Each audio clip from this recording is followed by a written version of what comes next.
What the hell? Oh!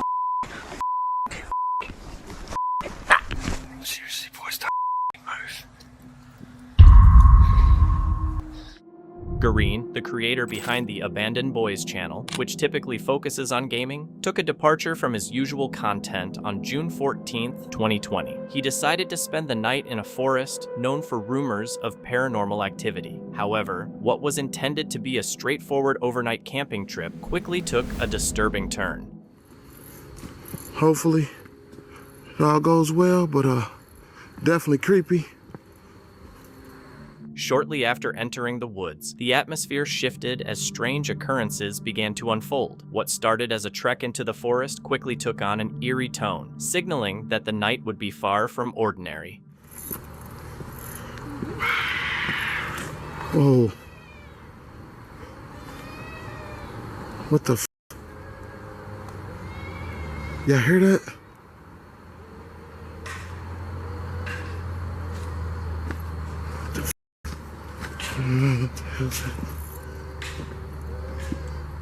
Before long, faint sounds began to disrupt the quiet of the forest. He heard distorted, distant crying, followed by the heavy sound of something pounding against the trees. Driven by curiosity, Green moved toward the noises to investigate, not realizing that he was walking into what would become one of the most terrifying experiences of his life.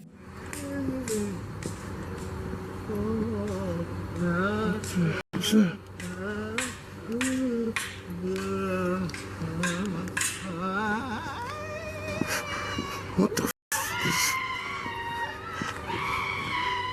What the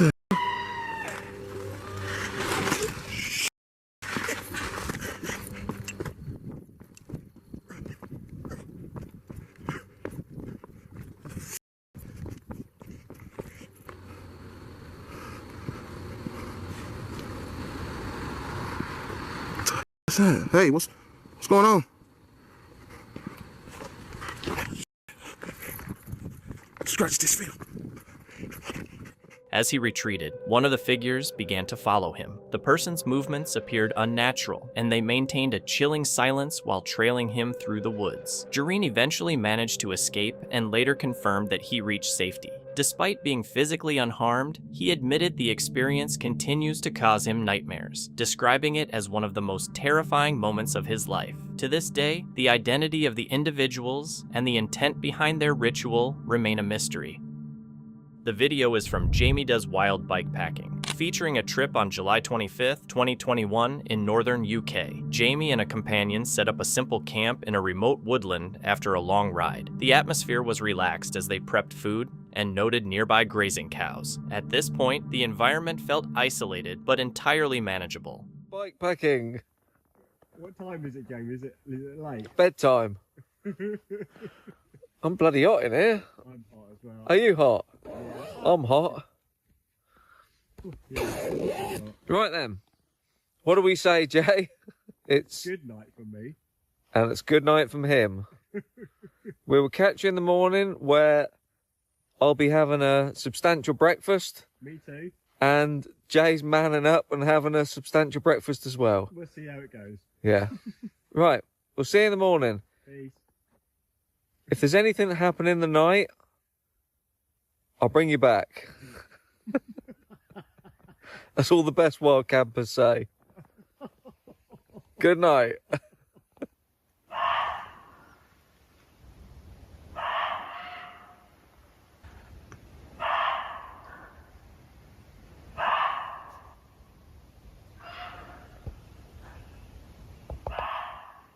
That changed instantly when a group of deer charged directly through the campsite. The movement was fast and loud, with branches snapping as they bolted past. One camper was jolted, and the tents were thrown into temporary chaos. There was no warning, just immediate impact, and then it was over.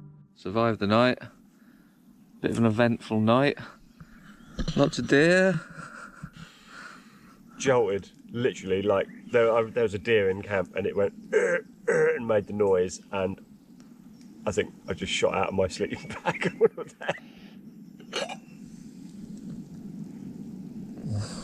Coffee. Look in there, look. Just made it yourself into a lot of yin and yang. Oh yeah. Get rid of that old shit. I make my own luck. Mr. No Sausages for breakfast has gone all out today. Chipolata. The event was sudden, with no buildup or warning. A quiet night was interrupted in seconds, highlighting that forest encounters aren't always gradual. Sometimes they happen all at once.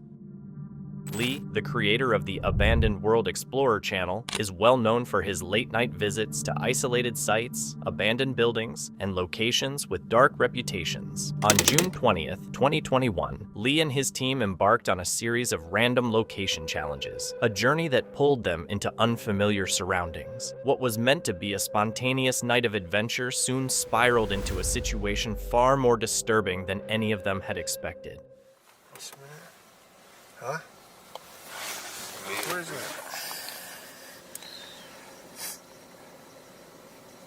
What's that in the woods? Yeah, I don't normally go down that bit. So that we've got to go across there. Guys, it's 6 minutes. 6 minutes away, it's not even that far. It's 6 minutes away. And yeah, let's go. Mate, how creepy it is up here, bro. It's dark, eh? It's the woods. Can't even literally focus, man.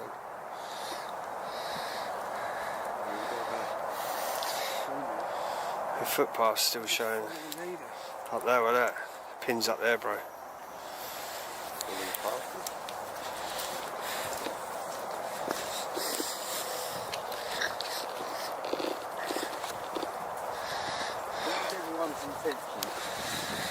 Oh.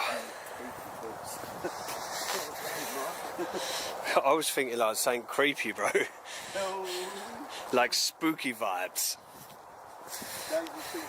As the night went on, their coordinates drew them deeper into a dense, wooded area that was hidden from public view and difficult to traverse. From the beginning, the atmosphere felt wrong. The trail was isolated, overgrown, and narrow, offering no hint of its destination. Though they felt a sense of hesitation, the group pushed forward, motivated by curiosity and the hope of discovering something unique. It wasn't long before the location lived up to that expectation, revealing something truly unusual. What's that? Is that a house?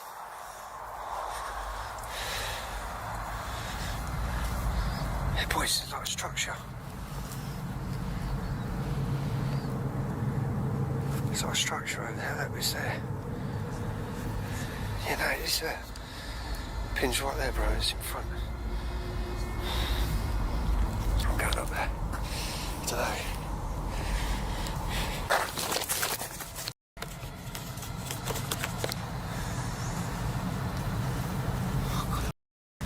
There's someone over there. No, there ain't. There's a fire, bro. No, it says keep up. Someone's living here, bro. There's no one here. There's no one here.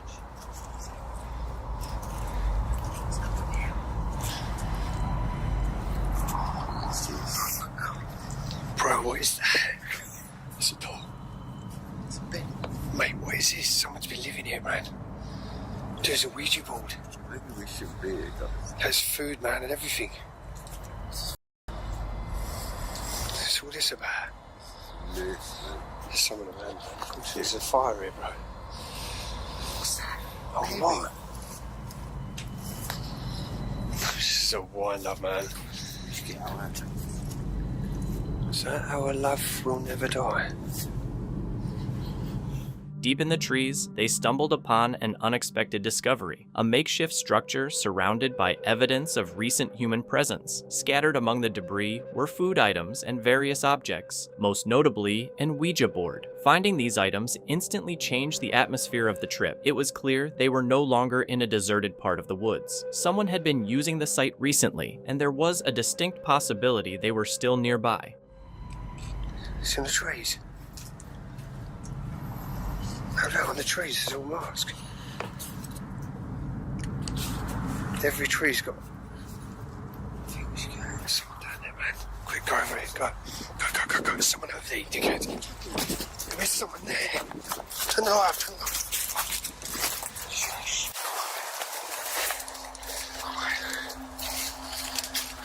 Shush. There's someone over there. There's someone there, look. Don't move. Seriously, boys, don't move.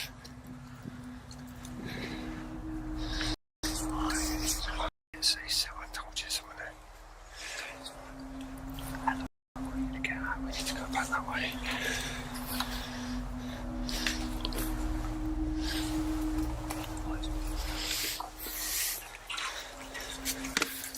Ring the police. We need to ring the bill. How am I going to get out of here? Come on, get down. Get down. A figure briefly appeared in the distance beyond the structure, partially hidden and watching the group. Though the encounter was sudden and the figure's features were unclear, its presence was unmistakably real. While it didn't approach right away, the mere sight of someone watching them triggered immediate panic. As the group tried to process what they were seeing, further movement confirmed they were being observed by more than one person. Realizing they were far from alone and facing an unpredictable situation, they were left in a state of high alert, and it wasn't long before the situation escalated. We need to get out of here now, James.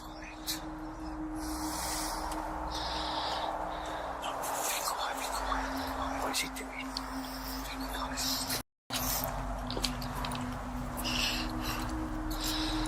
Boys, we need to get out of here now.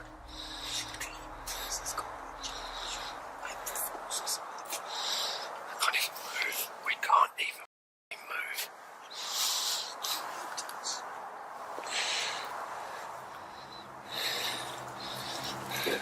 Whoa. Say so. Ring the police now. Police. I'm not even joking, boys. Ring the police.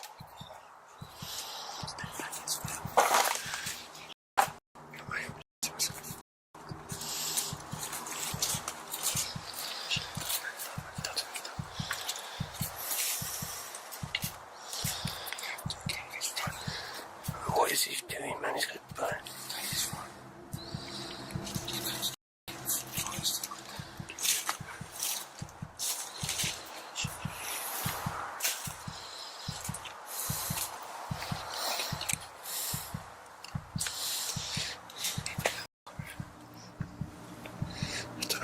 How do we even get out of here? The situation took a rapid turn for the worse. The figure became increasingly unpredictable, shifting positions within the shadows to remain just out of sight. Unable to determine the person's intent or safely identify who was watching them, the group decided to retreat. What had started as an unsettling environment had now escalated into a direct and credible threat.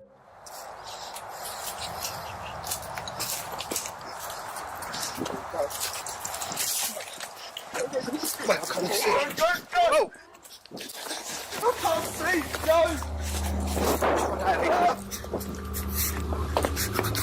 Dude! What's that? No! We're going to ring the police. Go! James, ring the police! Still coming! Huh? Still coming! I stopped and he's No! Mark, ring the police.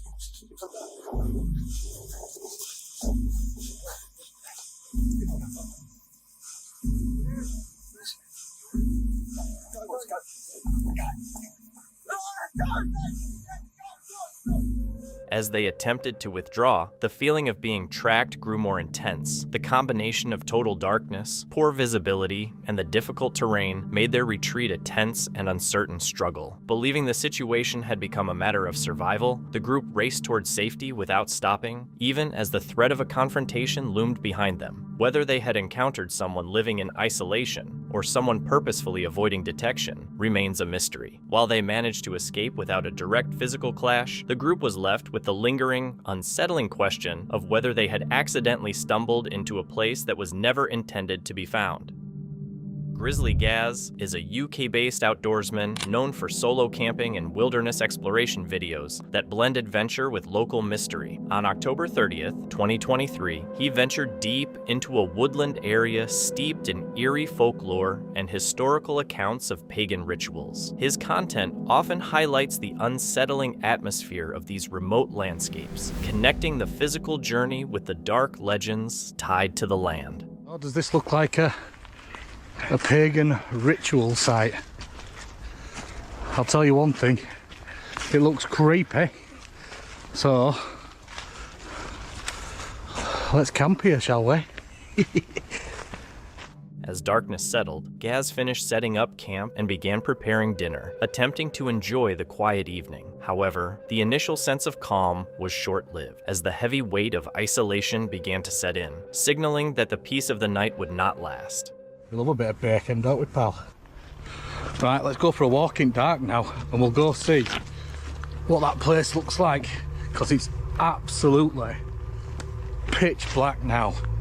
And if you get lost in here at night time, it'd be pretty hard to get out of here, because it just all looks the same, and there's not many like proper paths really. It's just all like little game trails and stuff. After returning to camp from an exploration of the woods, Gaz noticed an immediate shift in the atmosphere. The silence of the night was soon interrupted by the first unsettling events, marking the end of the evening's calm. I don't think it's for me, in that it was absolutely scorchio inside tent.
Oh, that's nice, isn't it, mate?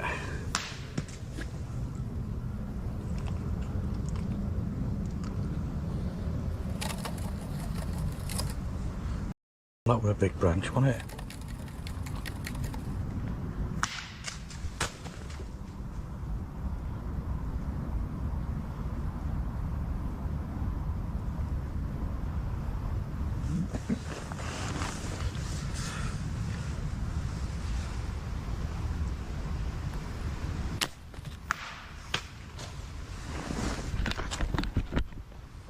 Whatever was approaching did not attempt to stay quiet. The snapping and cracking sounds were steady and seemingly intentional. Although Gaz scanned the tree line, he couldn't see anything. Given the local wildlife, he remained concerned but managed to brush it off. And eventually, he and Fendi settled in for the night. They expected a peaceful rest, completely unaware of the events that were about to follow.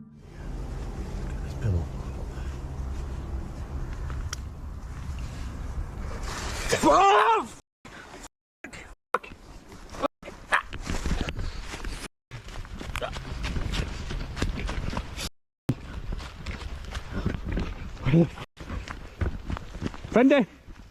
Fendi! Come here, mate. Oh, you're right. What the f*** was that?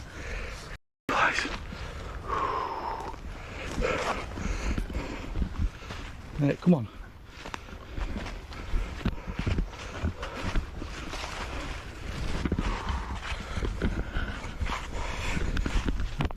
This is all torch that I've got.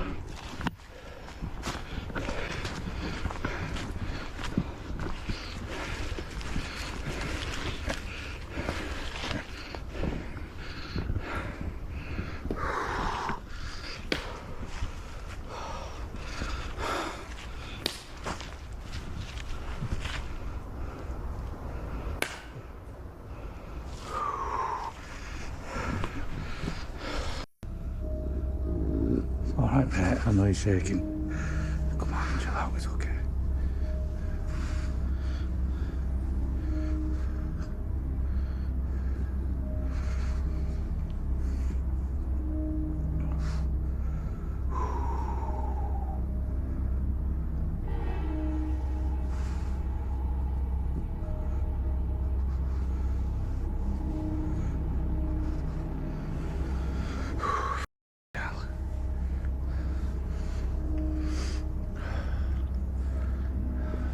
I'm gonna have to go back and get my stuff. My car keys are in there as well, in tent.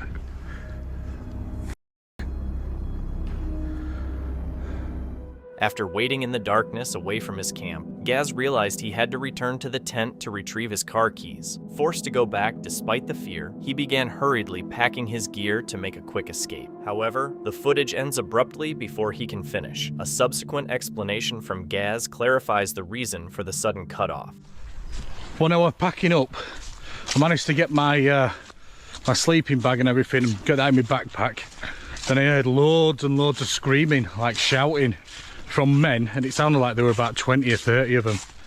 And then they all started running, and it sounded like they were coming towards tent, so I just grabbed my bag and off skis, because my keys were in my bag. When Gaz returned to the site the following morning, he found that nearly all of his belongings had been taken. The only thing left behind was his tent, which had been slashed open, a chilling message that his presence was not welcome. Realizing that staying any longer could have resulted in a much more dangerous outcome, Gaz left the area. Although he escaped without physical harm, he later recounted the experience as one of the most terrifying nights of his life. Lee, the creator of the Abandoned World Explorer channel, is known for using unconventional methods to document unsettling late-night encounters. On February 26, 2021, he and his friend Dan decided to revisit Randonautica, an app they had previously avoided. What started as a way to distract themselves from personal challenges quickly turned into an experience that was beyond their control and defied explanation. So there's literally footprints in and out of it, but it is a public.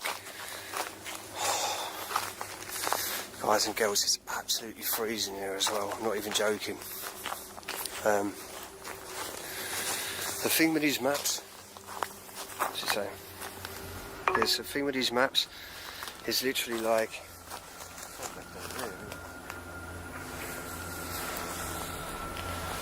What should we do? Just walk over and down, or do you want to go straight down? I can't even see nothing but the thing. I don't really want to keep this away from too much because honestly these really freak me out. So I can whack the light right up.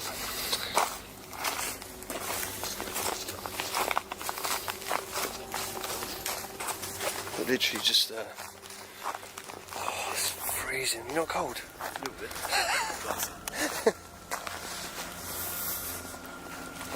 Ash, as you're hearing good, 'cause mine's shocking.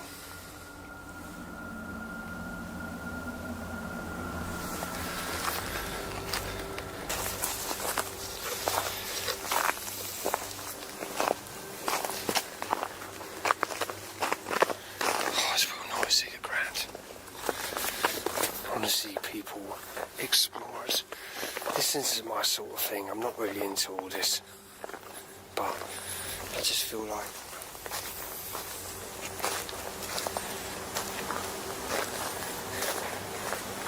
When the app confirmed they had arrived at their destination, there was no obvious landmark or point of interest to be seen. Instead, they found only subtle, unsettling indicators: fresh footprints, disturbed earth, and a heavy, unnatural silence. The isolation of the area became increasingly palpable, fueling a growing suspicion that they hadn't been sent there randomly, but were being led somewhere specific. Although no one was immediately visible, the environment felt occupied, and the further they investigated, the more certain they became that they were not alone. there's someone over there. There is. Sure, that's a tent then.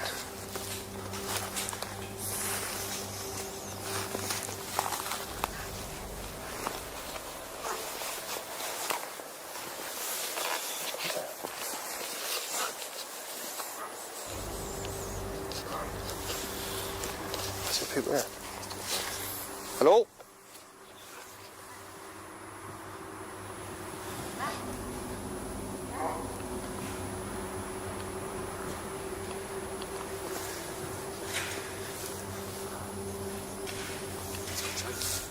Chainsaw? Ain't chainsaw.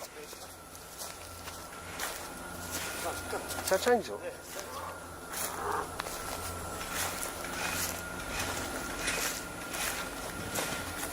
That ain't a chainsaw, Dan. Huh?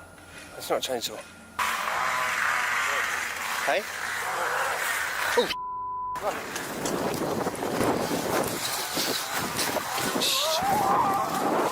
Dan, run! Get out.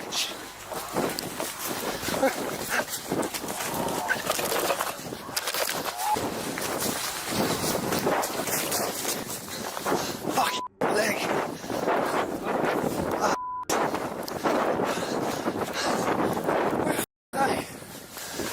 Hey, why are you, man? Unlock the car. Mate, we were standing in there. Things got intense fast. Noises started drifting out from deep in the woods, quiet at first, but then they got way too clear. The whole situation was a mess, and it was impossible to see what was actually going on. There were definitely people hiding in the dark watching them, and then out of nowhere, they heard this loud, aggressive mechanical sound, like a chainsaw or some kind of motor cranking up. Who knows what they were actually planning? But the message was loud and clear. Lee and Dan didn't stick around to ask questions. They realized they were in a bad spot and hauled out of there immediately. Yeah, to the tree where we was. But as we was coming out there, there sounded like there's one over there, and it sounded like there's more than one in there. Yeah. But do you know where he was? There's 2 or 3 guys in the woods.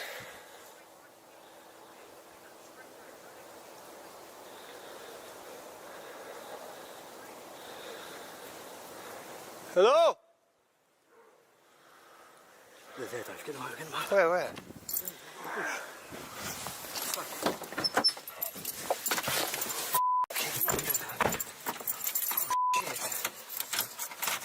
What behind us, isn't it?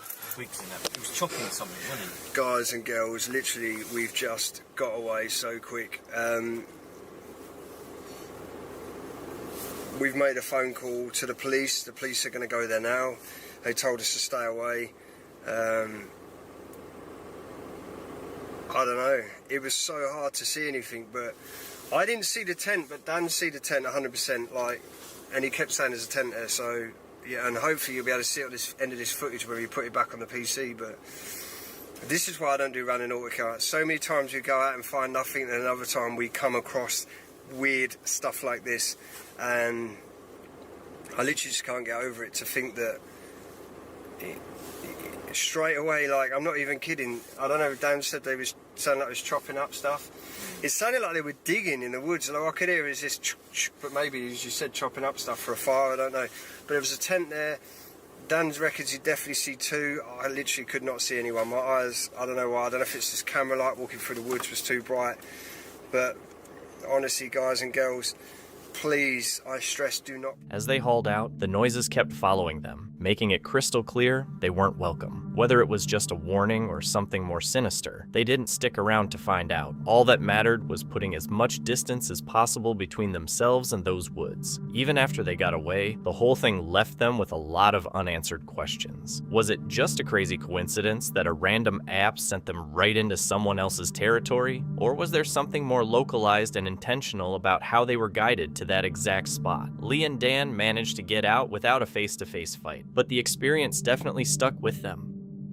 Keith and a friend were deep in the Alaskan woods for a typical metal detecting session, hunting for old relics and historical scraps. They're used to finding buried pieces of the past, but this trip took a wild turn when they stumbled upon something truly massive. It wasn't just another routine discovery, it was so significant that legendary is probably the only way to describe it. All right, so me and Joe are coming out this old road, and we have to cross this giant little mud bog. So he crosses, and I'm just about to cross, and he says, "Hey, I thought I saw some kind of footprint." So we started looking, and check this out, guys. This is freaking crazy. Look at this.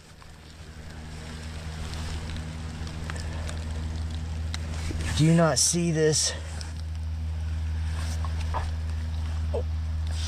There's my hand. Look at the size of that footprint. You can see the toes.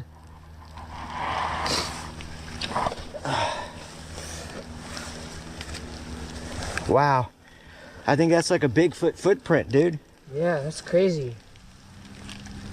I don't see any others. Probably stepped here. It looks like a right foot. And then jumped. Over there and kept on going. Wow, that's crazy. Look, there's another big mud hole up there. Let's go up there and see if we might see another one. As they were trekking through the woods, they spotted a footprint so massive they actually laughed it off, thinking it couldn't be real. They kept searching the area without a care, and Keith later decided to head back to that same spot alone just to wander with his metal detector. The peaceful vibe didn't last long though, as a sudden noise nearby immediately put him on high alert. Well, it's getting dark on me. Down to my last target. Looks like a little wood, or... What's that?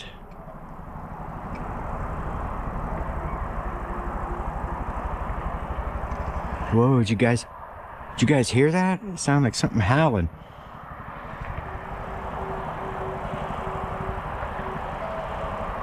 Still hear it. Sweet little box. Boy, that freaked me out. Ugh.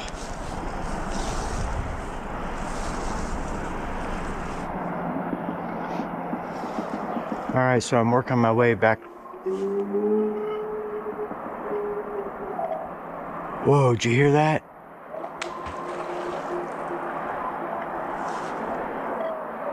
Oh man, something just threw something in the water right beside me.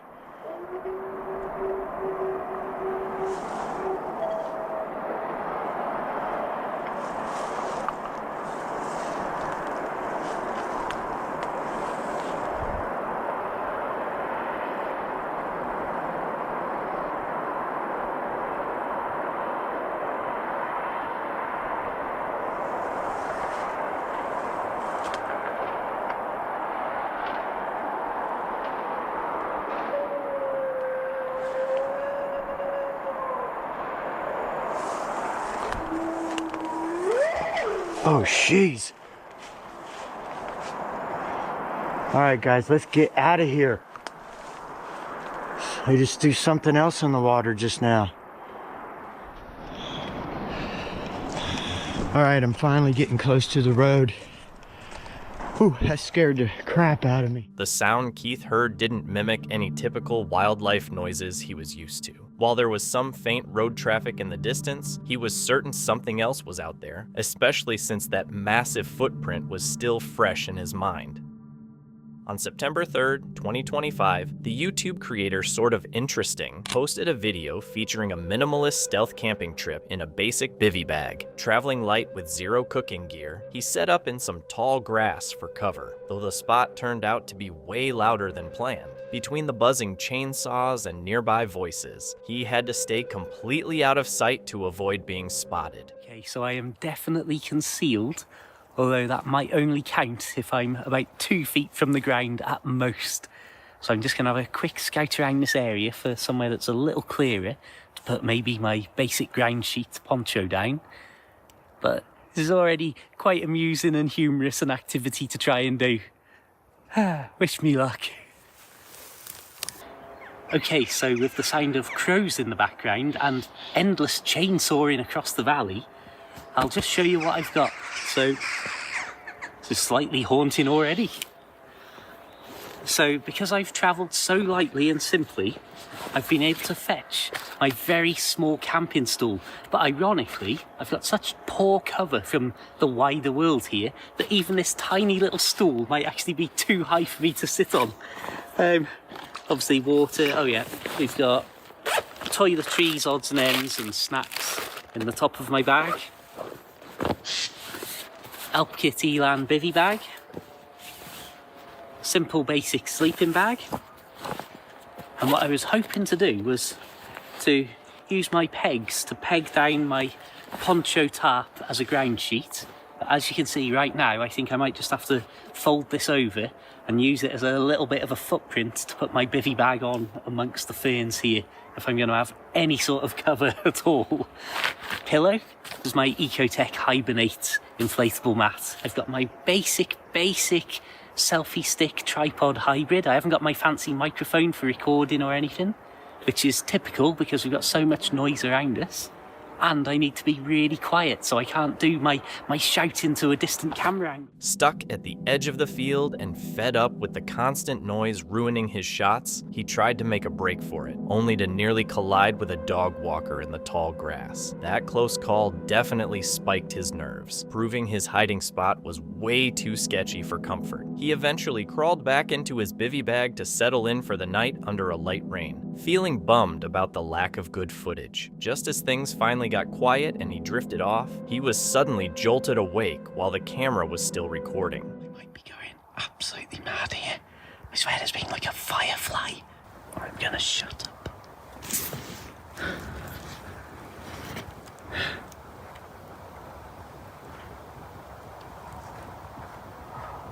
I can hear... I think I can hear footsteps. I can't... I am keeping an extreme low profile right now. I think that the laser was coming from the far side of the trees, but I'm not 100%. I don't think it was actually aimed at me. I think it was just shining a laser for the sake of it. But it's certainly woken me up a little bit. But to be honest, it's been quiet for about 10 minutes now, so I'm not too worried.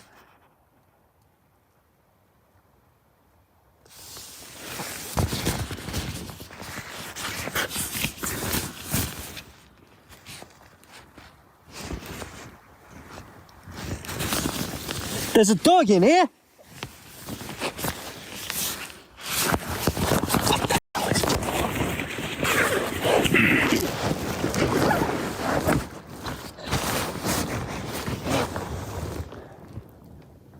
Here's that footage slowed down because I got such a poor quality view of the situation as I basically went from asleep to the most awake I've ever been in my life in the space of 1 second.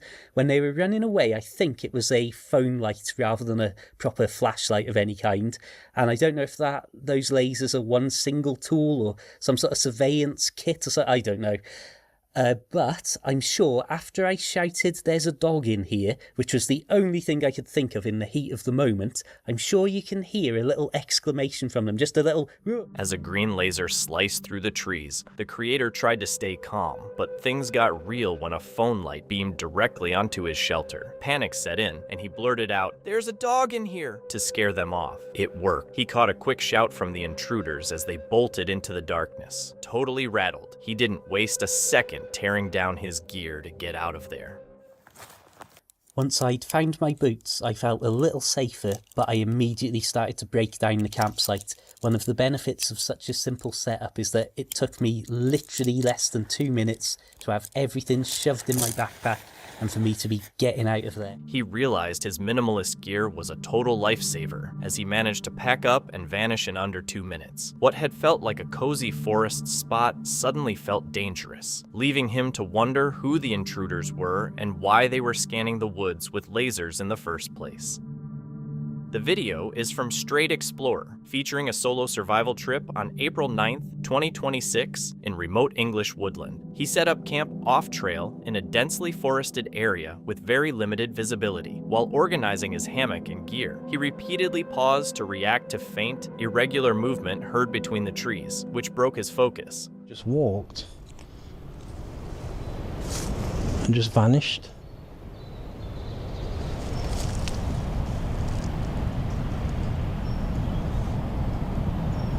Super odd.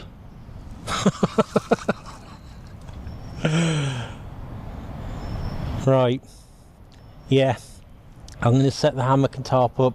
We're going to be out here for the whole night, I think. I have got to get up early, but yeah, we're going to cook some food. I've got a couple of beers, we're going to chill, do our little ritual thing. We will try and get some EVPs again in a hole in a tree, because I've had some good comments from you guys suggesting why we might be getting voices in trees. So We're definitely going to be trying that again.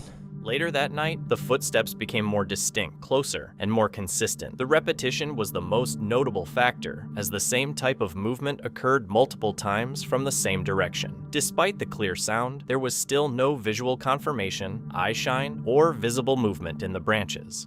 My casket. I was going to say, I just heard something over here.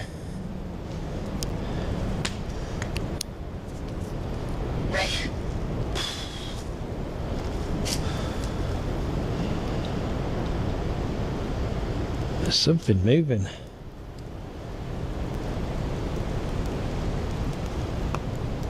Hello?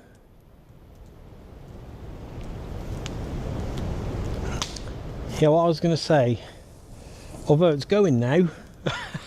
During a spirit box session, fragmented audio, including words and names, like Listister, came through. The responses remained inconsistent and difficult to verify, introducing more ambiguity rather than confirmation. The device created an impression of communication without providing solid evidence.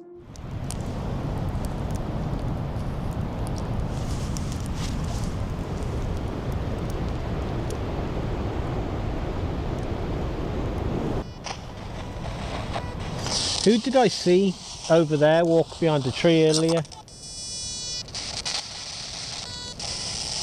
Missed that as well. Is that just trying to say me? Oh, my log's set on fire.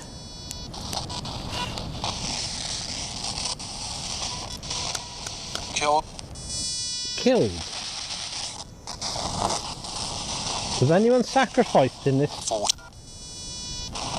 While reviewing EVP audio recorded near a tree, the investigator believes he hears the phrase, "Help me." He replays the clip repeatedly to confirm it, acknowledging that the audio is unclear and could be distorted. Despite the uncertainty, the suggestion of a voice is enough to shift the tone of the investigation. I think.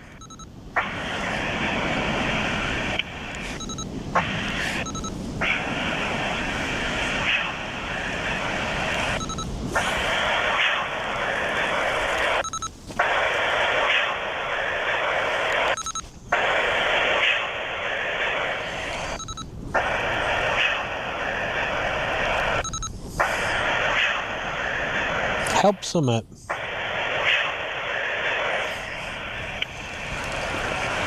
If there's something in this forest with me, a spirit of some kind, can you try and speak?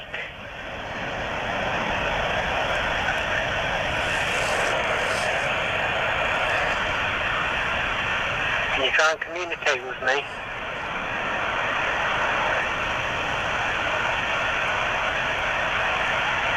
I've put a device in this tree. It will record your voice.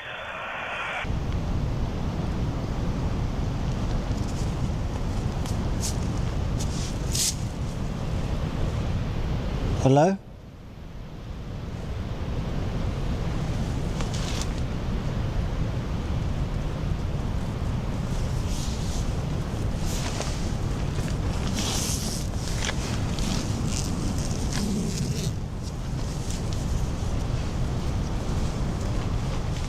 In the early hours, the investigator was repeatedly woken by footsteps circling the fire area. The sounds would stop and resume after long silences, but nothing was ever visually confirmed. The situation remained unresolved, relying on the sheer repetition of the sounds rather than a single event. While each noise could be explained away, the consistent overnight pattern made the experience difficult to dismiss. The Creepy Outdoors channel focuses on solo survival and the psychological challenge of extreme isolation. The creator's philosophy is to suppress the imagination and assume the best-case scenario to avoid life-threatening panic. On this trip into the remote Canadian woods, he arrived alone and set up camp in a defensible spot. As light failed, he felt a strong sense of intrusion. While securing a fire, the silence was broken by a distinct cracking sound, a sign of a heavy presence like a large deer or a bear. In this terrain, such a sound is a serious warning that cannot be ignored.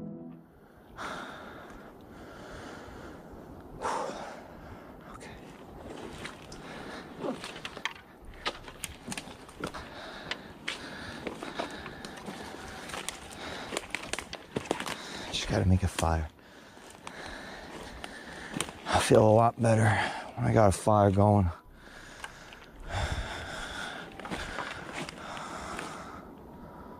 What the hell is that?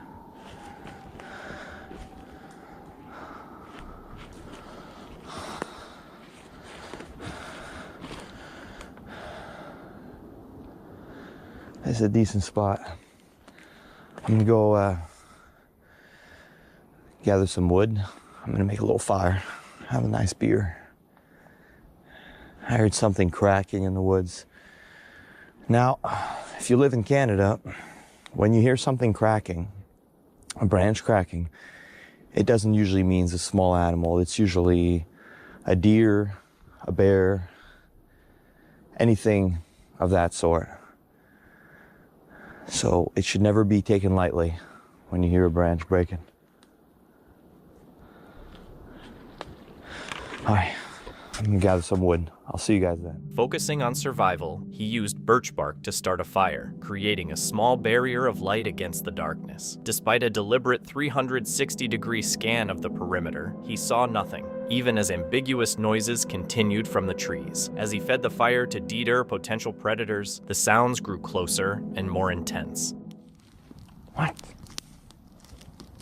Hello? What is going on? Crap. Hello?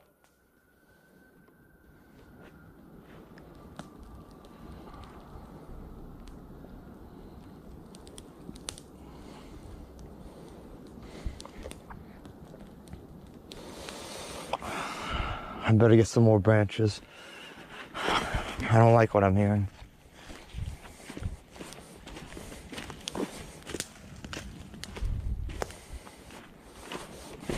The bigger my fire, if there's a deer or something or a bear around, the fire should scare it.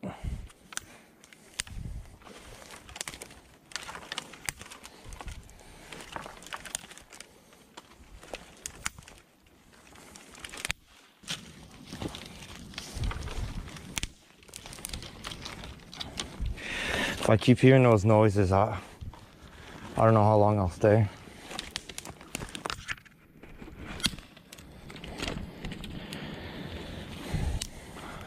If you're not used to the forest, like I said earlier in the video, when you hear a branch cracking in the woods, it means it's something heavy. Despite feeling mocked by the woods, he tried to rationalize the noises as a curious deer, even as the possibility of a malicious human presence became a chilling thought. Recognizing his growing fear, he consciously reeled himself back in, emphasizing that mental discipline is essential. He explained that allowing a worst-case scenario imagination to take over makes a person careless and vulnerable. You know, a lot of people ask me in the comments how can I manage to stay calm while you're out in the woods? And I spoke about it a bit without going too much in details, but it's really important to shut down the imagination. You just have to focus on what's in front of you. You know, earlier we heard some branches cracking. You always got to think the best case scenario. Sure, worst case will make you prepare. But when you always think the worst case scenario, that's when you start freaking out. You start acting stupid. You're not yourself when you're scared and acting stupid. You're gonna have to get some more wood for that. After an extended period, the noises finally stopped, swallowed by the silence of the forest. The camper felt a moment of relief, viewing the experience as a successful test of his mental discipline. He had managed the situation not by facing a physical threat, but by maintaining control over his mind. This video is from Adventure Time with Jack, a UK channel featuring solo camping in eerie spots. On October 19th, 2025, he visited Epping Forest, United Kingdom. We're gonna go and try and find the Headless Horseman. So let's go. Alright. Oh.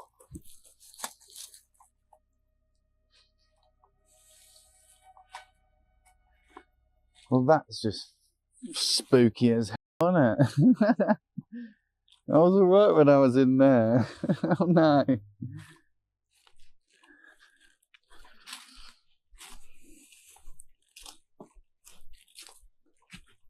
Only a forest, mate. Don't get scared. Oh no. As he casually walks up to the pond. This isn't scary at all. No, no, no. Keep my ears up, man. No one's gonna get me.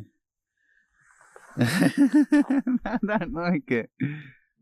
Jack discusses the legend of the outlaw Dick Turpin, who is tied to the forest. Reports mention a rider-like figure, unexplained movement, and the feeling of being watched. As Jack tells the story, his own behavior shifts. He begins checking behind him more frequently and pausing to listen intently to his surroundings. Seeing him still today. The apparition is described as a man wearing a tricon hat and a cape, riding a black steed through the trees. Others have heard the sounds of poltergeist activity, and some have even reported being pushed and touched by unseen hands. So the next time you're walking through these parts and hear a twig snap or leaves rustle in the wind, the figure's legend, linked to unsettling sightings, heightens the tension. While the forest remains the same, Jack's perception of it shifts. Every shadow and sound now feels more significant and deliberate. Nope, nope, what the, nope, no, no, no.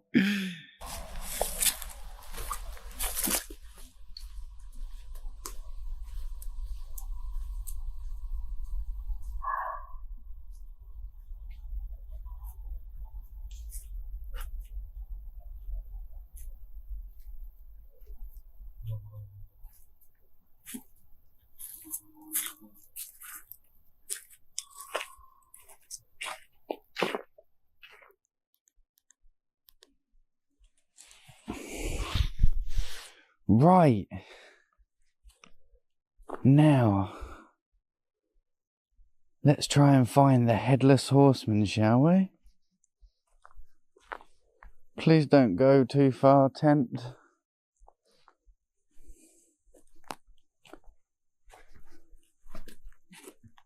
This is spooky, dude. Ah!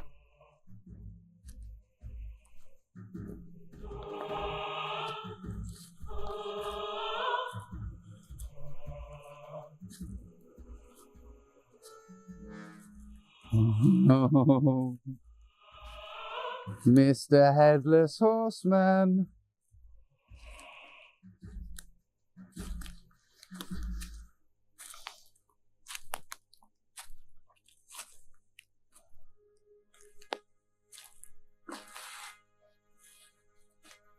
I don't like it, mate.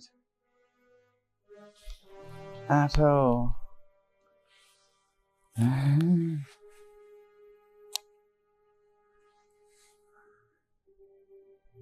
No, bro, I don't like that. I can't see anything. No, no, no, no, no, no, no. Nope, nope, nope, nope, nope.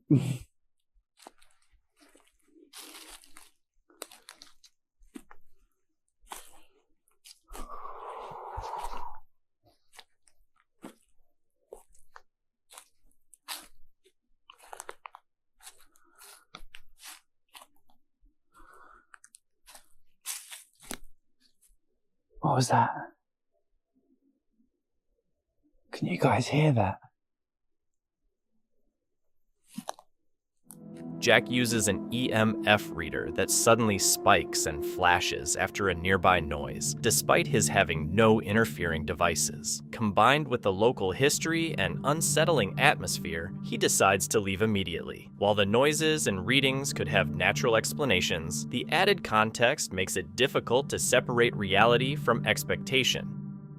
On June 26, 2025, the channel Uncle Reggie posted a video where the host set up camp after a brutal, gear-heavy hike. clearly worn out and on edge, he admitted to viewers that solo camping deep in the woods is a completely different beast than being on your own land. While trying to settle in, he noted that YouTube can't prepare you for the creepy, unfamiliar sounds of the wilderness, which led him to keep a weapon within arm's reach just for peace of mind. He was relying on his hearing to stay safe when, suddenly, an unexpected noise shifted the mood from nervous to high alert. Did you hear that? Never heard that before. But one thing I do know is animals don't like fire. So that is why I made sure I had a fire.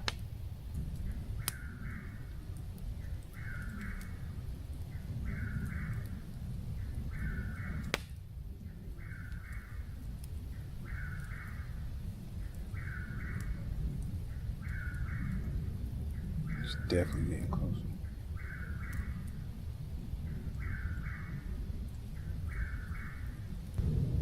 All I know, if something happens, it's gonna happen on camera. That's for sure. And it's so dark in the woods that when you look up in the sky, it looked like it's actually could be earlier than what it is. But it's actually 10 o'clock.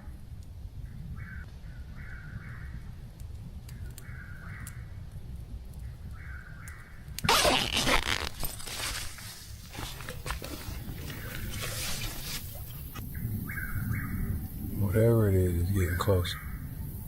But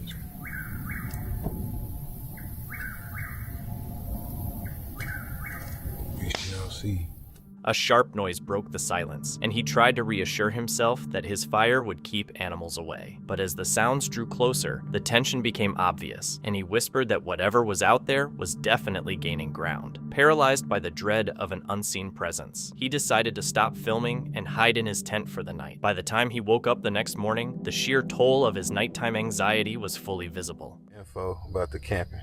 Of course, I overdone it with some things. I'm starting to observe that what's changing is I'm getting rid of this sleeping bag, and yeah, I'm gonna do it a little different. But I really did enjoy it. Whenever I finally calmed down, I had to call somebody to make me feel better. So hearing these noises, they do play a trick on your mind. So be prepared for that. Make sure you're not somewhere too far where you don't got absolutely no signal, and especially for you first time. But yeah, I did plan on showing y'all everything I had. I don't think that's gonna actually happen, because really this is the bulk of my items. About to finish cleaning up, get myself together, find a way to pack a little better this time, so the walk up out of here won't be so. He spent the entire night on the phone with someone just to feel a sense of safety and connection in the middle of nowhere. It goes to show that the biggest challenge isn't always your gear, but rather the heavy paranoia that comes with being alone in the dark. What's your take on how he handled it? Back in June 2016, an experienced hiker from Florida named Floyd E. Roberts III headed out with some pals for a 9-day trek through the Grand Canyon. On their very first day, the group took slightly different paths to get around a steep hill near Kelly Tank. When his friends made it to the other side, Floyd had vanished. He was last spotted heading toward a trail that led to either Trail Canyon or 209 Mile Canyon. Even with a huge search operation involving helicopters and ground teams scouring the brutal landscape, not a single piece of his equipment or any sign of him was ever uncovered. The region is incredibly isolated and full of deep ravines and sharp drops that could easily hide what happened. To this day, his disappearance remains a total mystery. On October 1st, 2025, the team visited Lake Lanier, a location notorious for its grim past involving the flooding of Oscarville and its cemeteries to create the reservoir. According to local lore, spectral figures and buildings have been known to emerge from the water, prompting the group to scout the area with thermal and night vision equipment. While monitoring a cove, they caught sight of an unusual white mist hovering just above the surface. The camera footage revealed that the shape appeared to pulsate before it eventually drifted over the tree line. The encounter left the team debating whether they had witnessed a natural fog formation or something truly supernatural. So it said that, like, if y'all don't know the story behind it, Lake Lanier, a town was flooded, cemeteries were flooded. So people see, like, out here on the lake, they'll see, like, the town. It looks like the buildings coming up out of the water when there's nothing there. People coming up out of the water when there's nothing there.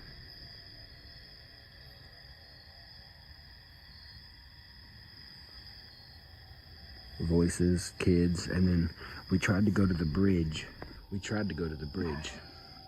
But you can't really be on the bridge at night. It's a pretty busy road, so we really couldn't be on the bridge. But we did find like a little like dock, and off in the distance in some random lake, like island, was a light flashing, kind of like this, and it was kind of weird.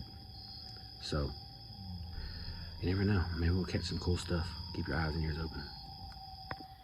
So we're noticing something white kind of right there. It's kind of hard to see, but there's something like right there on the water, and it looks like it's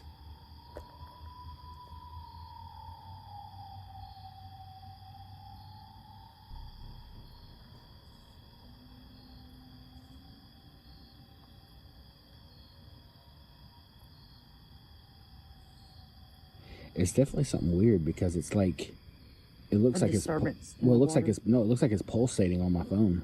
Does it? Mm-hmm.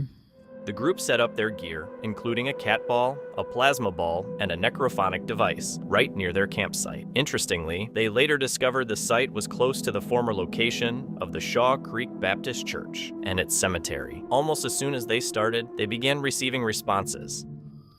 What's up, everybody? So we're sitting here chilling. She's got the thermal going over there. We have a cat ball set up all around the tent campsite area. We got a plasma ball going over there. No, I don't have the thermal on yet. Well, we'll have the thermal rolling. I turned on necrophonic just to see if I'd capture anything. And I said, is anybody here? I think we both heard yo or yeah.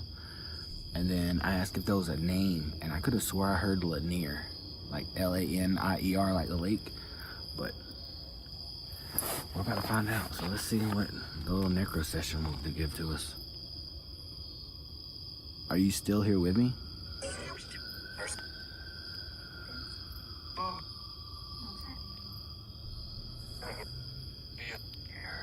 Here? Okay, I heard here. Can you tell me what your name is?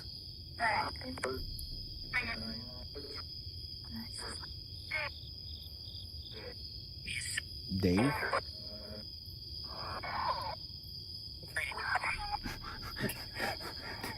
Did she say ho? I don't know what that was. It sounded like somebody said ho. The team was investigating the legend of Delia Parker Young at Oscarville when their phones suddenly died as eerie shapes appeared in the lake. They managed to voice chat with a spirit who sounded like a woman from the 1950s. She confirmed her presence but gave a creepy, garbled answer when asked if she actually pulls people under. When they asked how she died, her response was super fuzzy, making it seem like she's honestly confused about what happened to her. Miss Della, are you here? She say I am. I heard I am. That's exactly what I heard. And it sounded like like an older timey voice too, like something from the 50s. Well, I'm gonna go put my headphones on so I don't hear nothing else. Okay. All right, Miss Della, if you are here, I'm sorry for what happened to you. They say there's folklore saying that you drag people underwater and all this stuff. Is that true?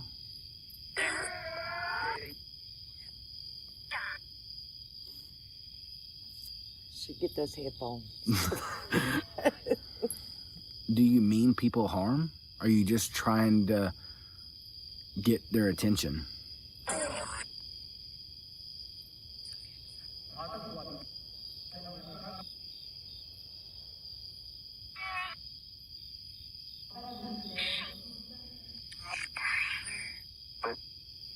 That was like a long sentence. Are you... I wonder if she knows she drowned. Miss Della, do you know what happened to you?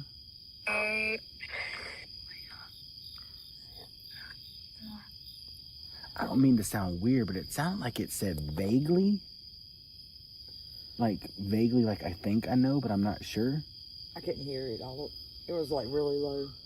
After hearing a massive bang at 1:30 a.m., the team checked out the showers, only to hear women singing as they headed back. They felt like they were being stalked the whole way and even heard heavy movement behind them, but they refused to look back and bolted to their tent. The night peaked with a final scare right on the bank by their campsite. After a faint voice whispered, "I am," regarding what was in the water, a heavy, unmistakable footstep slammed down right next to them.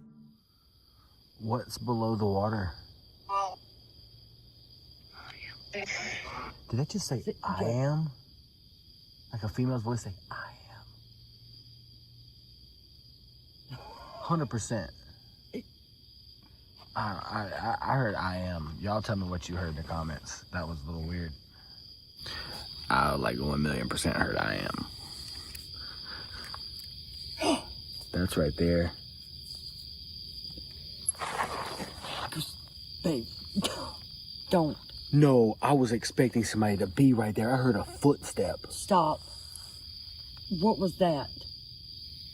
I don't know. You heard that there? I heard a footstep over here. Like, I really hope you caught that, because I heard a footstep over here. It freaked me out enough that I jumped back. Well, I was getting prepared to, like, punch somebody in the face. Like, I got chills. Like, my whole body's, like, goosed up. I don't know what that was. That was super loud right on the bank. The sound was so vivid and jarring that it triggered a full-on fight-or-flight response, leaving one teammate covered in goosebumps and ready to throw down against whatever was lurking just outside the tent. It's a wild sequence because it shifts from eerie, distant singing to a physical, aggressive presence right in their personal space, making it easily the most threatening part of their night. The outing began with Grizzly Gaz setting up a hammock camp with his dog, Fendi. Despite being preoccupied with gear adjustments and personal reflections, a misplaced sound, the lowing of cows, stalled the routine. Since cattle had no reason to be in such a remote area, the noise felt immediately out of place. Although he continued tending to his bushbox stove, the sound returned, forcing him to acknowledge it out loud. What started as a minor distraction quickly evolved into a lingering sense of discomfort that became impossible to fully dismiss. Getting dark now as well. It's going on 8:30, so I'm gonna have to have some lights on in a bit, or maybe start the fire. I brought my bush box out with me because I don't really use them that much. I used to be well into bushcraft and stuff like that. Not saying that I am a bushcrafter, but we just love axes and knives and stuff, don't we, and fire. It's primal, isn't it? It's in his DNA. Unfortunately, there's no silver birch out round here, so I'm just gonna have to use one of these. It's like, mate, what are you doing? Come and sit over here. Over here. Move. And these burn for quite a bit. They're good for hot tent camping, that sort of thing. Right, let's get my little sticks in here. Get them going. And then we'll get some bigger stuff on once that's going. Whew. Smoky Joe's. There's a bit of hawthorn and stuff in here, so there's spiky bits on it. Whew. Get some of this oak and beech on. There you go. Did you hear that cow then? Told you I wasn't lying. You thought I was though, didn't you? Eh? Thought I was telling porcupines. The atmosphere grew heavy as the host struggled with shifting smoke that seemed to follow him. The silence was broken by the sound of rocks splashing in the stream, causing him to wonder if he was becoming paranoid about the earlier noises. After extinguishing the fire to settle in, he turned his light toward the creek and discovered a herd of cows standing just 15 meters away. They had approached in total silence, and their presence was only noticed by their scent and their sudden, staring appearance in the dark. What's that there?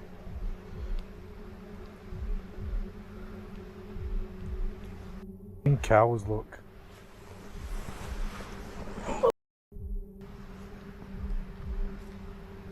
Oh, they've got horns. Can you see them? For fuck's sake. Stay there, Fendi. Heck, man.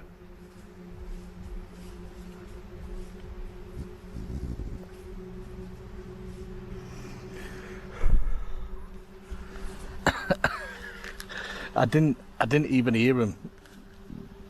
Didn't even hear him come down. I just smelt cow shit. Oh, there's more.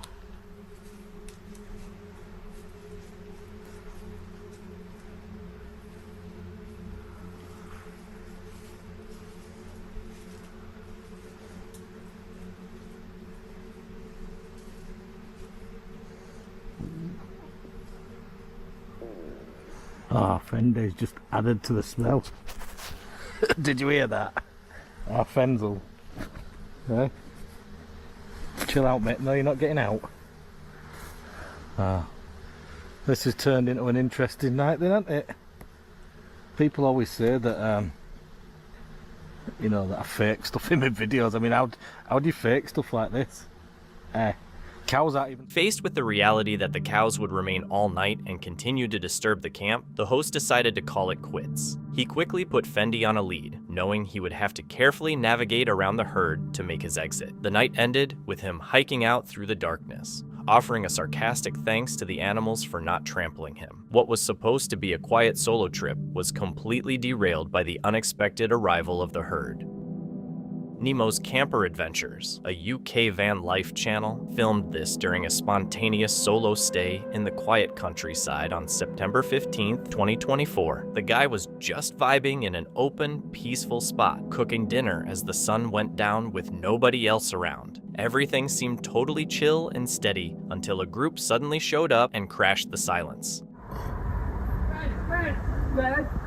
Like Chavs R Us are finally going. That's it. Take your hairdryer somewhere else. I'm trying to relax.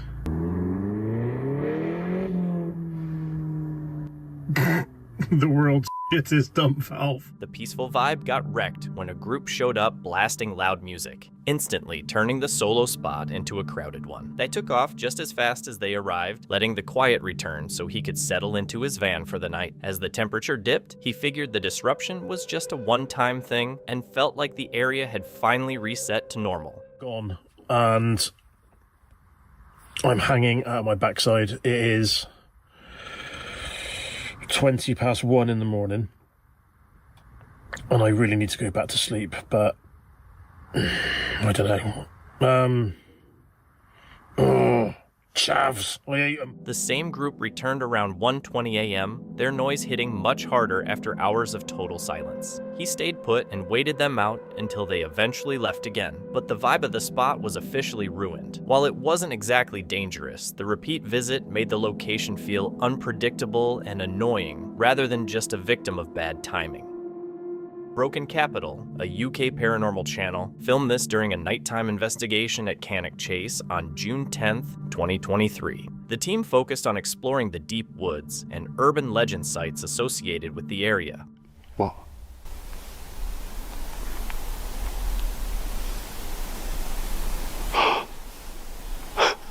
That's weird as Whoa. Right at the start, an odd, distant noise from deeper in the woods forced the team to stop in their tracks. While the sound was faint, it was clear enough to instantly kill the casual vibe and shift the entire focus toward listening for whatever was out there. Is that? That's like a kid whining. Whoa. And again? Do you want to keep... What's that? We're only on the f***ing path, we're not even in there yet. Come on. Should we come on? I want to get off that bit of there. Alright. Here we go. mean, there is a graveyard, like just up there, through them trees. There's two. Oh, did you hear that? Yeah.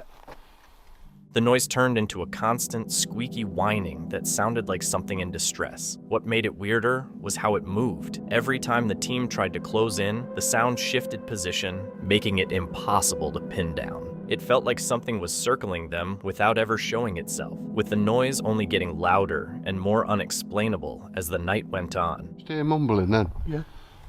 As cheesy as it sounds, it's dropping cold, but as cheesy as it sounds, that sounded like a little girl murmuring. But I want it to be that. Secretly I don't, because I can hate this, but... Is it two children or is it two? The black-eyed children it's called, isn't it? So...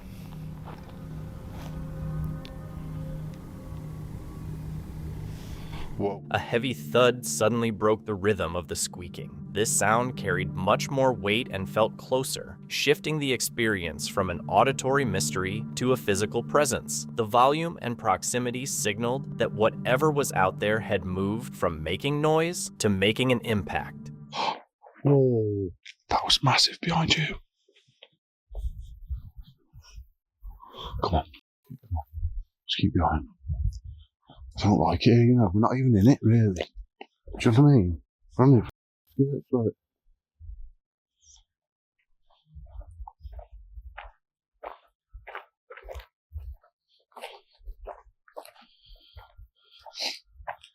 Carl's had to get dressed because it has gone so cold. Like, out of nowhere, it was like a block of breeze. Fuck off, it said. He just shouted off. Which way did that come from behind us? Yeah. There's a thing, back in my bag there, that pocket's open, just get that torch. Anybody comes in, I'm getting it off. Mate, did you hear it? Yeah.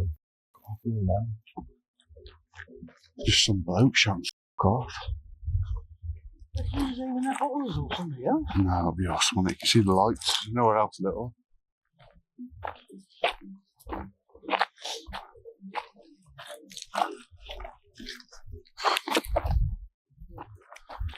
Oh, good, mate. Let me just get this. Mate, that just landed next to you. Right, let's go. We didn't get to do round 2 soon, yeah? The chucking pretzels? I don't fucking know, do I? Rocks everywhere. All I heard was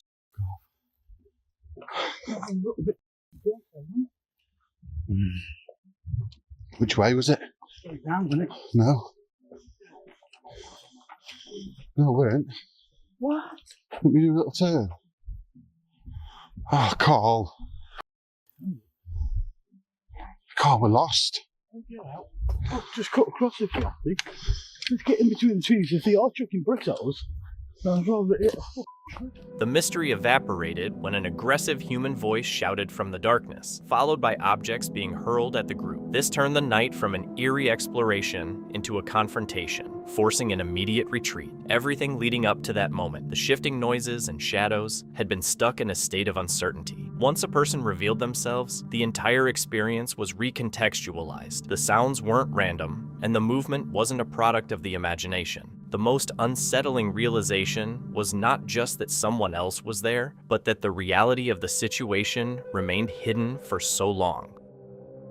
A man visiting a national park on a chilly autumn day was taking photos in a large field. After returning home and checking his shots, he noticed something strange in one of the pictures. Way out in the distance, a small, human-like shape seemed to be walking through the grass. Based on the height of the weeds around it, the figure appeared much smaller than an average person. The man was positive he was completely alone at the time, making the sighting even more confusing. While some wonder if it was just a child out there by themselves, he still has no idea what he actually caught on camera.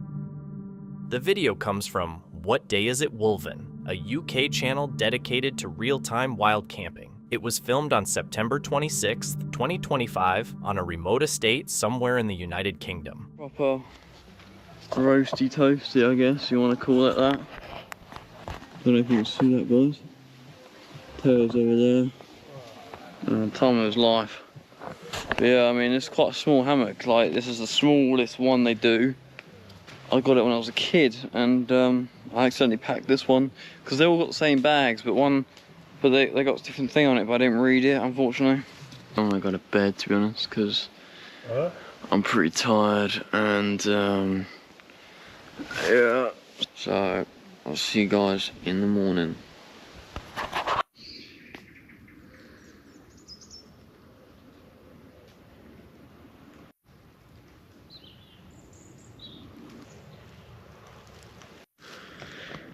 Alright, morning guys.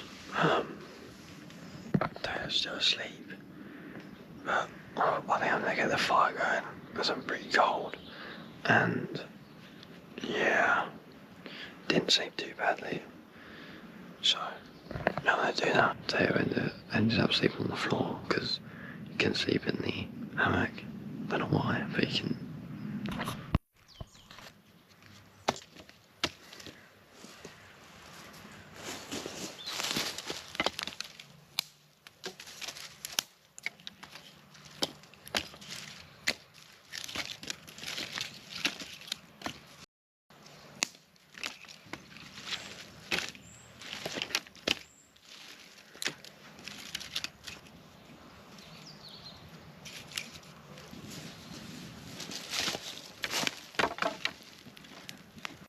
Well, so you did sleep right then? Yeah. No, obviously not. I couldn't sleep from about 9 to about 2:30, 3 a.m. The campers hunkered down for their first night in hammocks, with one cozy while the other fought against the wind and soggy ground. As they prepped food and tended the fire, the weather stayed rough and unpredictable. Once night fell, the heavy winds took over, rattling branches and twisting every sound in their exposed campsite. You alright? Man, that music was getting louder and louder. No, I know, it was getting closer and closer. It started from by the car park. It started from by the car park, right? Well, that's where I thought it was starting. And then when I was down there, it was like down there, and the bass was getting louder, but like it was the same song. Like doof, doof, like doof, doof, doof, like literally like banging this car park. It was like, I know. Hey, what? Banging. What a nice sunrise. What, the damp grass and the heat from the sun or what? What, these plants? No, all this steam coming off them. Must be. Yeah, probably. It's pretty cool. No, I thought it was raining last night.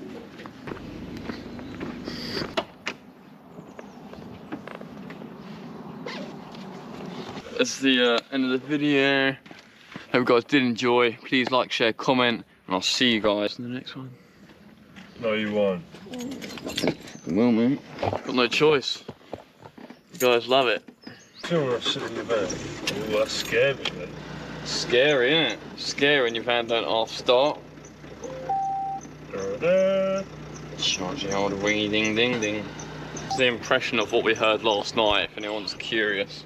Once morning hit, the wind died down, and the forest became much easier to read, clearing up the night's tension. It wasn't one specific noise that made things creepy, but rather the combination of heavy darkness, howling wind, and their exposed location. Together, those elements made even the smallest, distant sounds feel as though they were happening right on top of them.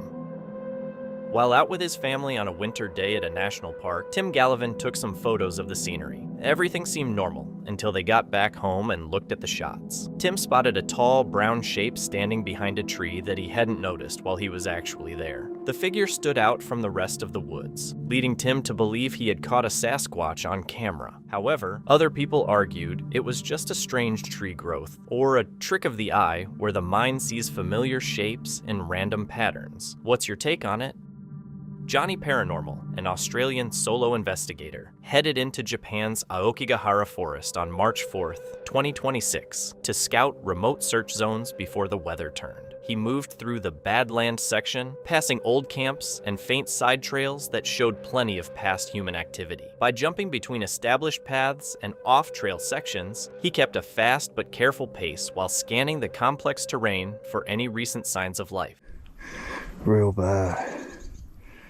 I always just get drained, and this is where I wasn't lost, but for a good 10 minutes I didn't know where I was.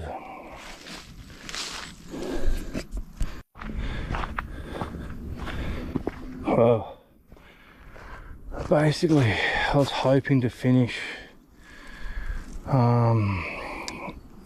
this area, but I don't know, team. I'm just drained, like really unnaturally just drained. I started going into the Badlands a bit, and like, to be honest, team, if you're drained, exhausted, tired, do not go right off track Akigahara. That's where you get confused, you get lost. But I probably went about 125 meters in. He stumbled upon fresh markers and disturbed ground, proving that someone had recently moved through the area. These signs weren't old enough to be overlooked, but they weren't fresh enough to actually track anyone, confirming that this part of the forest is definitely still active.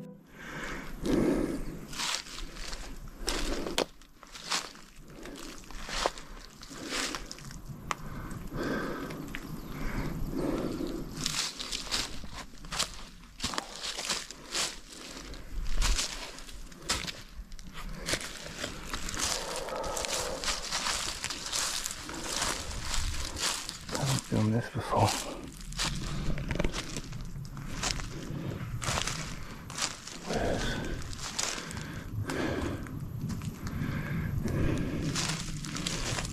He found an abandoned tent surrounded by scattered gear that looked like it had been ditched in a rush rather than packed away properly. As he stopped to check it out, the ground got rougher and visibility tanked, making it clear how easy it would be to get completely lost off trail. At that point, the danger stopped being a what if and became a very real, immediate problem. I'm not going too far from my markers, I'll tell you that. There's something there, I think.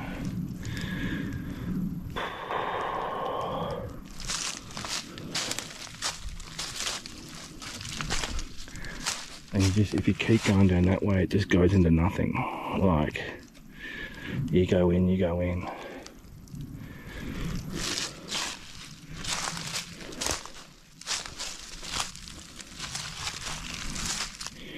He found a long string winding through the trees, covered in handwritten religious phrases and messages. It clearly wasn't just random trash. The line was set up on purpose to guide someone deeper into the forest.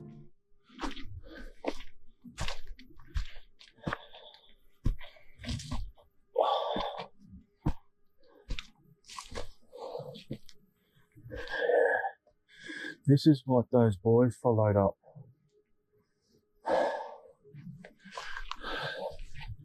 I'm pretty sure, because I would have been up there and they saw that note in this string and they followed it up.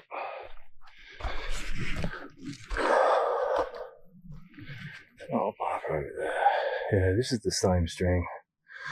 They've gone up, they've gone around,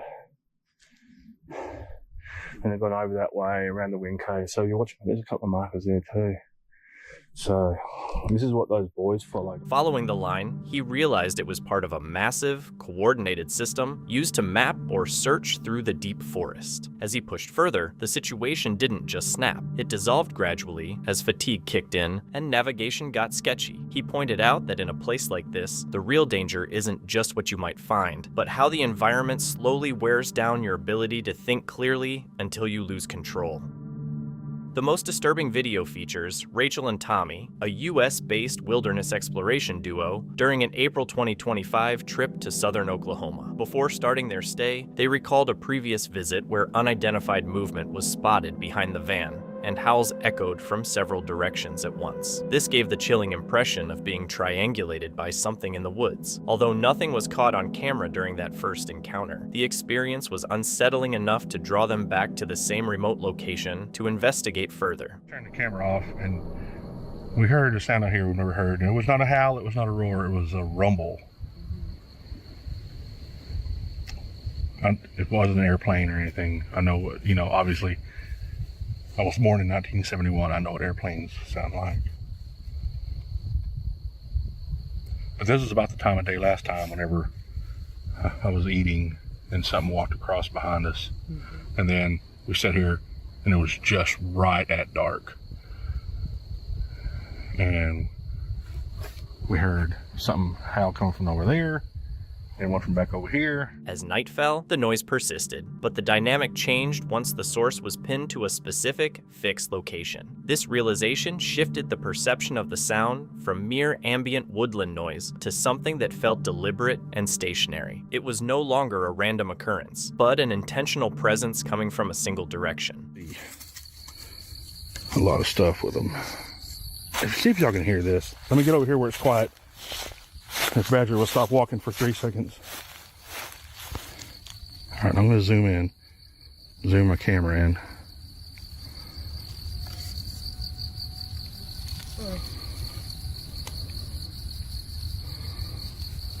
Go away.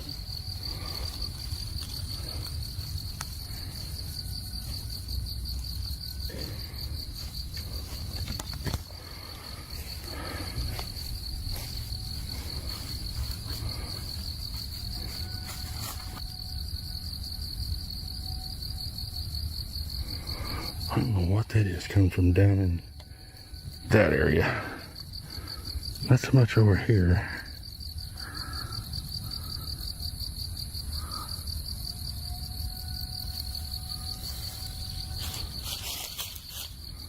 Well, I don't know.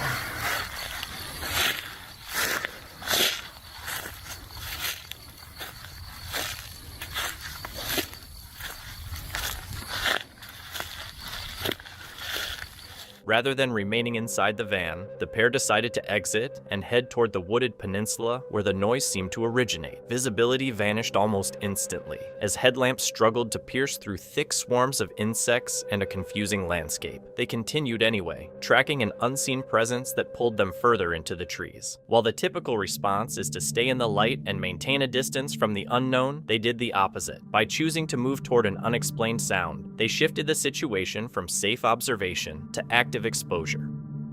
Easy J van life was cruising down Italy's Adriatic coast in January 2026, heading south near Pescara. To skip the crowds, they stuck to toll roads in search of a quiet, off-grid coastal spot to park for the night. Up until then, the whole trip was totally under control, with a solid plan and a clear destination in mind. Is where things took a turn for the worst. As we drove through the beautiful, quiet seafront, we arrived at the camper area. We had found this on Park for Night. It had 4.7 stars and plenty of reviews. It cost €7 in the summer, but in the winter it was completely free. September.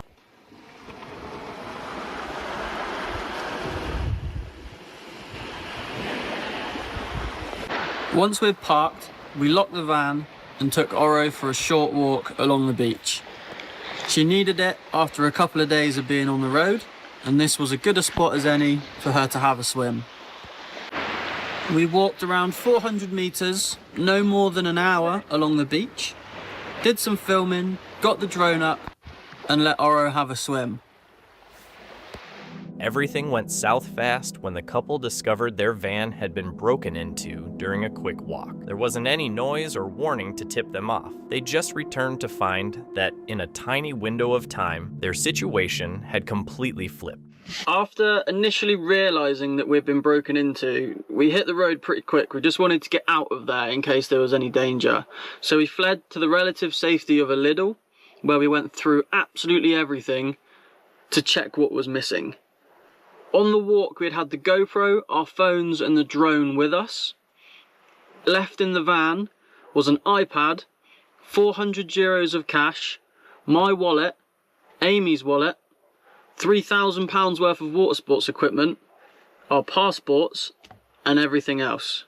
Once we'd done a full stock take, we had realised that actually all that had been missing was my beard trimmer, Amy's makeup bag and Amy's wallet that had some credit cards but no cash in there. They checked their gear and found that their passports, cash, and equipment were all still there, which actually made things creepier since it meant the break-in was targeted and selective rather than a random smash and grab. Instead of sticking around to investigate, they bailed immediately, prioritizing putting as much distance as possible between themselves and a spot that no longer felt safe.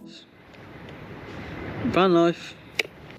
I really wasn't that convinced by our breakdown cover, and being in the south of Italy, we really didn't expect it to be a quick operation.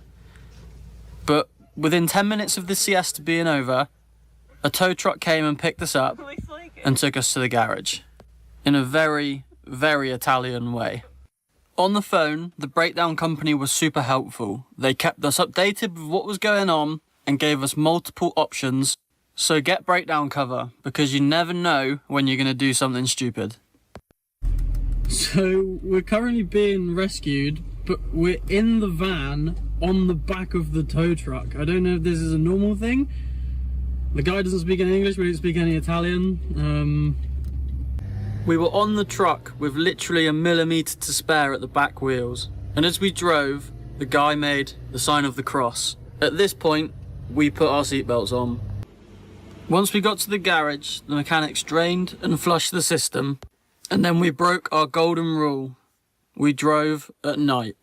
We ended up leaving the garage at about 6 or 7 o'clock in the evening because the Italians have a siesta in the middle of the day. They work later into the evening, so when we left, it was dark, and we needed to just get away from that area where this series of misfortunate events had happened and find somewhere safe to stay for the night. The spot seemed totally safe because it was open and empty, but that lack of people ended up being the problem. While they thought the isolation meant security, it actually meant nobody was around to witness the break-in. By the time they realized their space had been compromised, whoever did it was long gone. In September 2021, 31-year-old Joel Thomason headed into Yosemite National Park for a solo adventure involving hiking and fishing. He intended to trek from Hetch Hetchy to Lake Eleanor and return after several days. A park ranger last spotted him on the evening of September 6th as he walked across O'Shaughnessy Dam. After that moment, he vanished without a trace. Despite extensive search missions by rescue teams and park authorities, no sign of Joel or his equipment has ever been found. He left behind a wife and a young son, and while his family continues to hold out hope, the mystery of his disappearance remains unsolved. The video from Caden Ventures features a solo trip on February 16, 2026 at Lake Mead, Nevada. The creator set up a cliffside camp with his dog, Rio, in an open and quiet environment. Early in the evening, minor technical issues occurred, such as a flickering headlamp and a camera unexpectedly powering off. While small, these glitches established a baseline for the events to follow. Shut off all of a sudden, so now I'm a little bit, I think I'm freaking myself out. It doesn't help that I'm like on the side of a cliff, you know, so who knows what's out in the great beyond over here, especially when we just started hearing some coyotes. Spooky. As night fell, the isolation became more prominent. In the open terrain, ambient sounds like the wind and distant wildlife were carried clearly. With no external light or movement, situational awareness was confined to a few limited sources, and the earlier equipment malfunctions remained a lingering factor in the background. Electrical things were happening. So the first thing was, you know, my lights started flickering. Full charge, I had just charged it before we left, and then all of a sudden this camera straight up just died. I had just put a new battery in there, and it just died right after my headlamp started flickering. So, got kind of... it's probably just freaking myself out. But then, later on in the night, Rio's light-up collar, which is a pretty hard click to change the settings, all of a sudden Rio's light-up collar started blinking, which is a secondary setting if you click on the button. So let me just show you guys. So Rio's light-up collar, there's this really, like, you can hear that, like that's how you change the settings on this thing. And all of a sudden Rio's light-up collar I didn't hear any type of click, but all of a sudden it was on a different setting and it was like blinking. So that also freaked me out. Rio's collar unexpectedly changed modes without any direct input. While electronic devices can occasionally malfunction due to pressure or technical faults, the timing of this event, occurring alongside the other equipment issues, made it notable. Though not definitive proof of anything supernatural, the repetition of these glitches remained consistent throughout the night.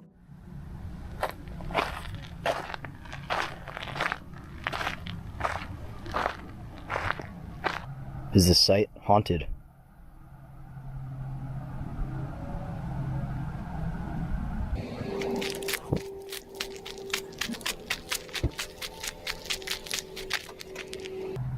Is this land haunted?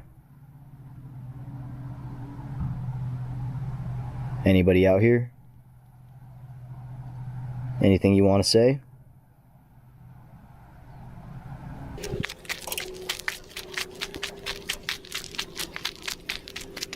Anybody here? Is it too early for you? Are the ghosts sleeping in?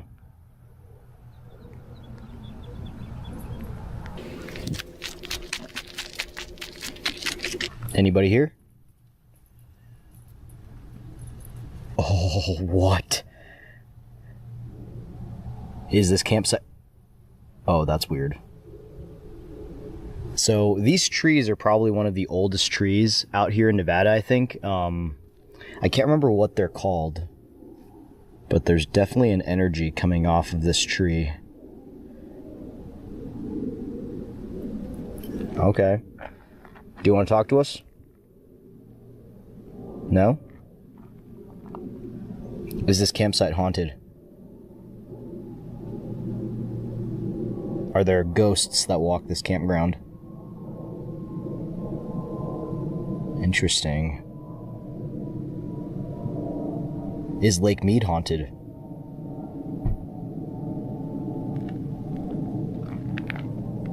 Okay. We don't have any electrical lines anywhere near us.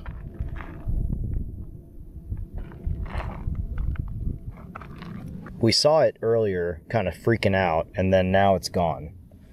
So I don't know what that's supposed to say other than something was here and then maybe it left.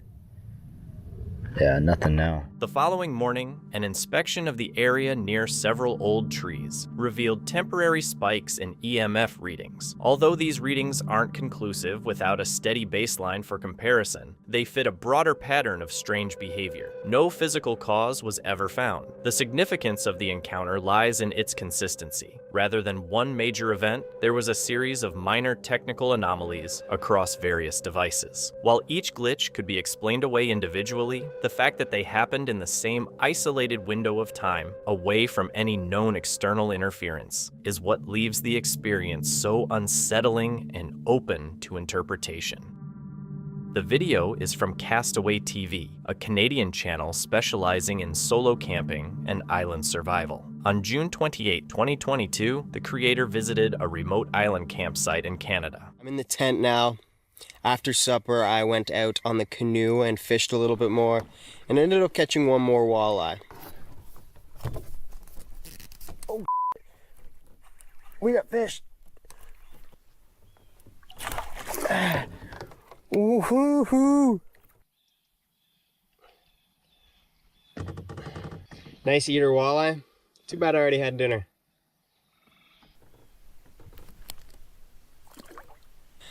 I had to get in the tent as soon as I got back because there's so many mosquitoes out there. They had left me alone all afternoon because it was super windy out here, but they came back in full effect. Anyways, I've packed up most of my things. It's supposed to rain tomorrow morning. I'm hoping that I can get to the truck. After fishing, the camper returned to his small, isolated island campsite. With limited space between his tent and the shoreline, he secured his gear and settled in for the night. Despite no initial signs of activity, the isolation of the location provided a potentially false sense of control. I've got a fire going here, probably gonna make some coffee. But I thought I had a visitor last night and I wasn't sure, but I'm sure now. Come check this out.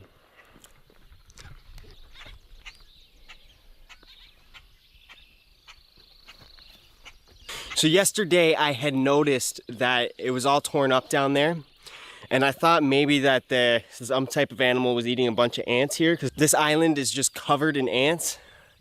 But now I realize that turtles had laid eggs there, and something came last night and ate most of them. So The next morning, the camper found a turtle nest near his camp that had been dug up and the eggs eaten. This confirmed a predator had visited the island while he slept. The most unsettling aspect wasn't the damage itself, but the proximity. The animal had been moving just a short distance from the tent without making a sound or giving any warning. In a small, enclosed environment like an island, there is nowhere for movement to go unnoticed. Yet this occurred entirely while he was asleep. The realization is disturbing because it highlights how close a predator came without being detected.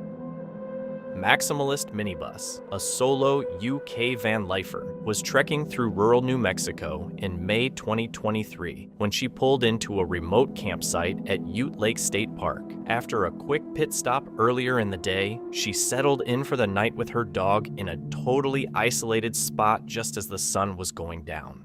So I was just about to make dinner when I heard this knock on the door. I thought it was going to be the ranger because I didn't pay my $8 yet, but it was that fisherman. When we were talking before, I mentioned that I didn't know where I was going to go next. I was trying to figure out what the next stop was going to be, and he thought about it. He had a suggestion, so he just stopped by. And I know some of you are thinking, oh, that's a little creepy. A man you don't really know just came to the door, so he knows exactly where you live, and he knows you're alone in your rig. And I can understand that thought. I can, because I'm a woman traveling alone, and you do have to be careful. But the guy liked talking to me. He wanted to talk to me a little more. Does that make him creepy? No, it just makes him a guy. I feel safe most of the time, and I think for me, that's pretty much a choice. I mean, I don't ignore the vibe if it isn't good, and I don't think that my intuition is infallible, but I would really prefer to err on the side of... She realized her vulnerability in real time, being solo in a remote area where the dynamic felt off, even without any direct aggression. Since there was no backup and no logical reason for a stranger to return, she immediately felt exposed, noting how the exact same interaction could feel totally different depending on the timing. Rather than letting the moment ruin her trip, she used it as a lesson that being aware of your surroundings is way more important than just being afraid. A property owner in North Carolina put up a motion-triggered camera on a remote trail to see what kind of animals were around. Most of the pictures were normal, but then one shot showed something completely unexpected, a young girl standing right in the middle of the path. The photo was taken at a time when the camera was automatically snapping wildlife, but there was no record of anyone being on the private land. The area is isolated and hard to reach, which makes it even weirder that she was out there by herself. Plus, she had a strange, bright appearance that people can't quite explain. How do you think she got there? The video features Backcountry Benny, a U.S. bushcraft channel focused on solo wilderness survival. On June 17th, 2025, Benny headed into a remote, densely forested area in the United States without a fixed plan. With limited visibility and no established campsite, he scouted for a spot that offered a balance of cover and flat ground while remaining away from obvious wildlife trails. The sense of isolation was immediate. I noticed that there was bear dung here. There aren't many bears in this area, so it's pretty cool that they're here. I'm gonna get away from here. I don't stand a chance against a bear, so I'm just gonna camp far. He discovered large animal droppings, likely from a deer, elk, or bear, directly on an active game trail. Making a preventative decision, he moved away from the path rather than continuing along it, aiming to reduce the risk of an encounter later. This is the spot. It's shaded. It's cool. I'm gonna get camp set up real quick, and then might relax a little bit. So. Dang, that thing's like 60 pounds. Whew. All right. Okay. So I got a little bit of area cleared out, but it's kind of soaked, so I'm gonna let it dry out for a little bit. So I'm gonna go find some rocks down at the creek, so I can build a fire pit. So I think that's it. Yeah, that's it. Go grab some rocks.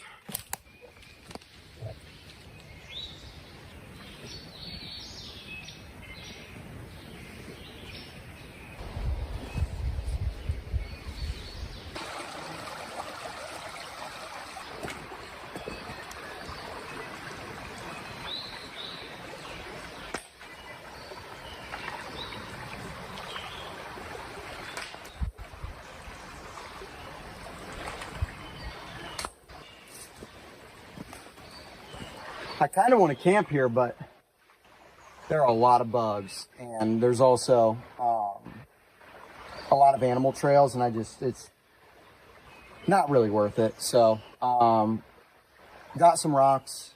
I'm gonna haul them back to camp, and then get a fire pit set up.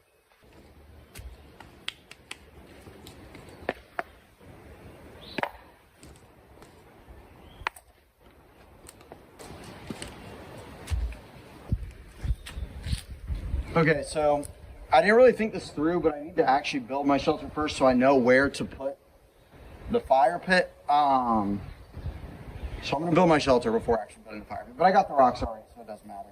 Benny began setting up camp by clearing the ground and building a fire pit. Based on the current conditions, he adjusted his shelter design from an A-frame to a lean-to. The process was physically demanding, and since he was working alone, fatigue began to set in as he completed the setup. It's gonna be probably dark here in 30 minutes, so hopefully tonight we don't have any issues with animals. The only one I'm really worried about tonight is the black bear. Again, I haven't seen him today, but if there's a bear close, I want nothing to do with it.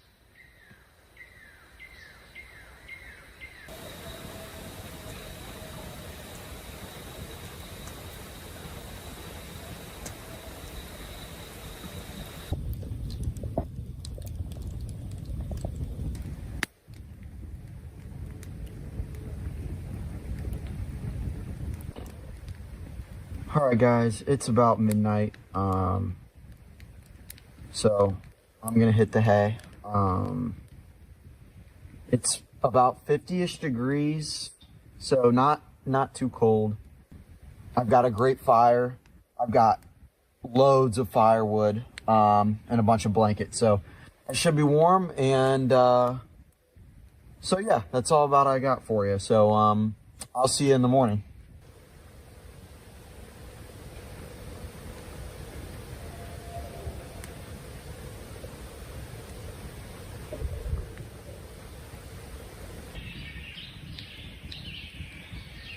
Good morning. Really did not sleep that well. I was sleeping on an angle too. Anyways, now that I'm awake, I am going to get out of here.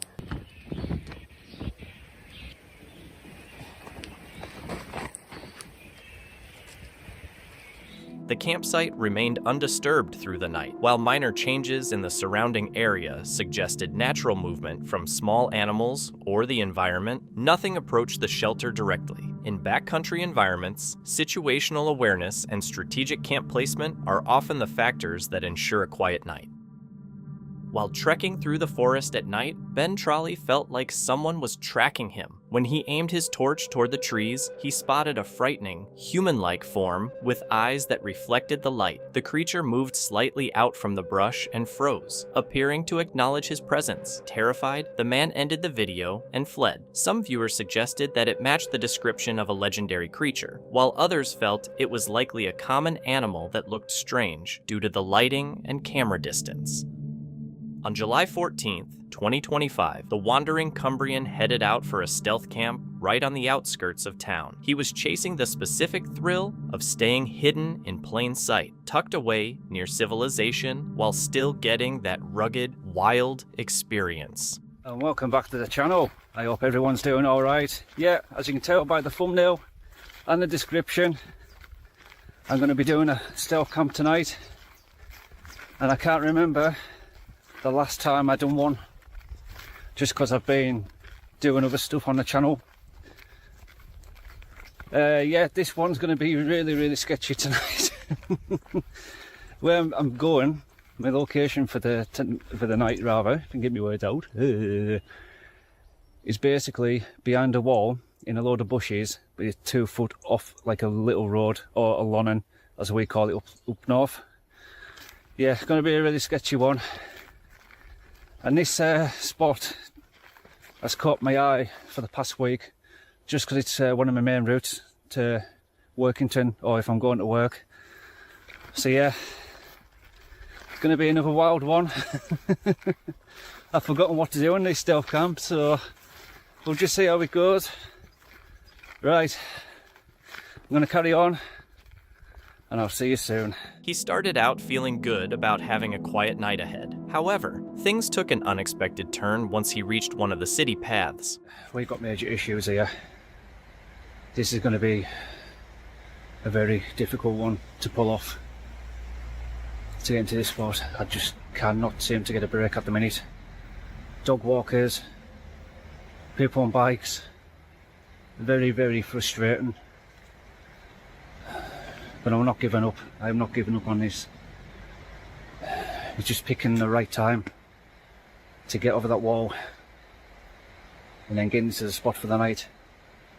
But, I mean, I come down earlier because I was going to prep up the spot for the night, because obviously it's a load of weeds and nettles and stuff like that. I was going to go in and trample them all down, but I just could not get a break at all. So yeah, hopefully everyone just buggers off home and we can get in for the night. Right, I'll bring you back soon. Yeah, you see what I mean, guys? People over there.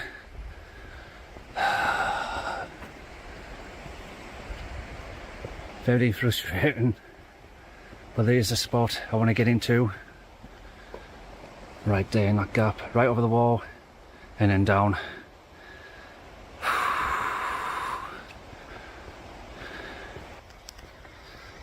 Yeah, I think everyone's starting to bug it off now. So that will give me a good break.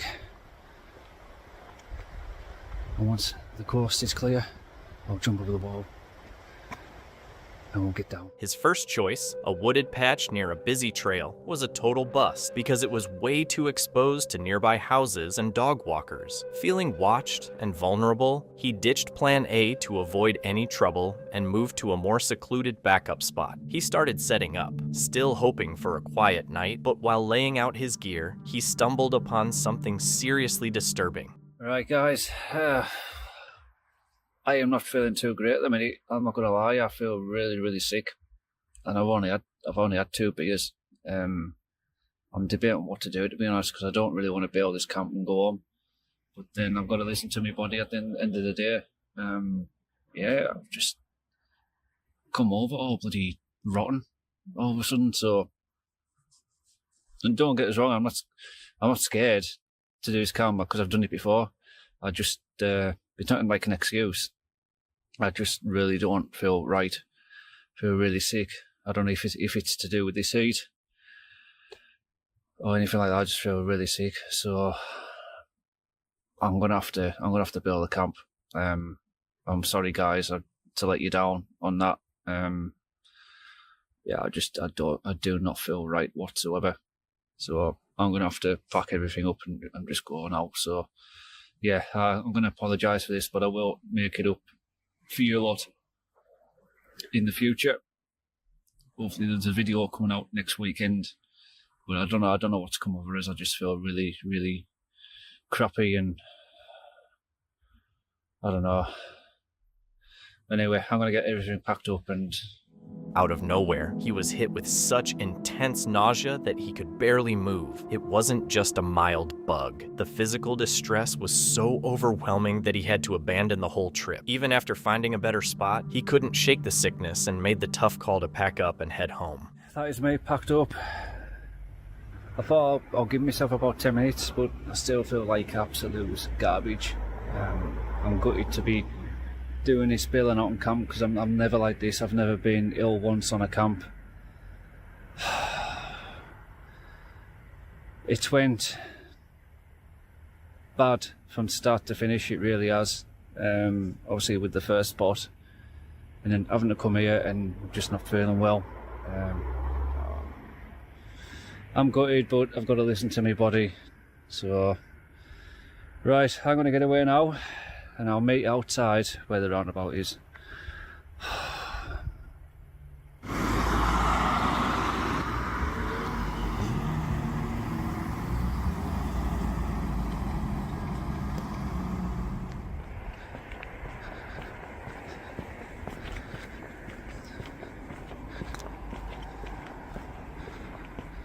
Yeah, sorry about the light, guys.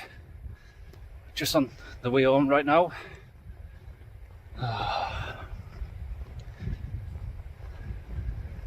There's only one time I've bailed out on a camp, and that was when I was doing the multi-storey car park one last year. I think it was this time last year, so I don't know, like I said, I don't know if it's the heat, humidity, or I've touched, because when I was in the original spot, the nettles and brambles, I know I got nettled on my hand and that, but I'm normally alright when I get nettled by anything like that, but I just felt really, really crappy. So,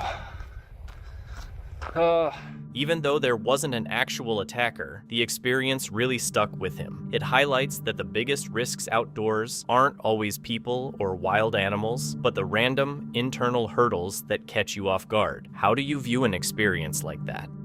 Thank you so much for watching. Don't forget to subscribe and hit the notification bell so you can stay updated with our latest videos.